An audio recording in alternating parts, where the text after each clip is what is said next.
ছেলে হওয়া এত সহজ না, অনেক কিছু ঘুরে আমাদের মাথায়।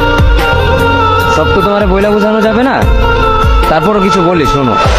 আমরা ছেলেরা বউর সামনে মার সাথে ভালো করে কথা বললে মারা চলে থাকা সন্তান, আবার মার সামনে বউর সাথে ভালো করে কথা বললে বউর গোলাম। নিজের ছেলে মেয়েদের যদি মারি আমাদের দয়া মায়া নাই, আর ওই ছেলে মেয়েদের যদি কিছু না বলি আশকারা দিতেছি। নিজের বউরে দিয়া যদি জব করাই সেই ক্ষেত্রে আমি বউর কামাই খাই, আর যদি বউরে দিয়া জব না করাই আমি সন্দেহ করি। সারাদিন ঘরের বাইরে থাকলে আমরা ভাদাইম্মা, আর যদি ঘরের ভিতরে থাকি তাহলে বেকার, কাজ কাম নাই। আর এই তোমাদের মেয়েদের গায়ে যদি আমরা ভুলেও টাচ করি না আমরা নির্যাতক, আর যদি তোমরা মেয়েরা আমাদের গায়ে হাত তুলো আমরা কাপুরুষ।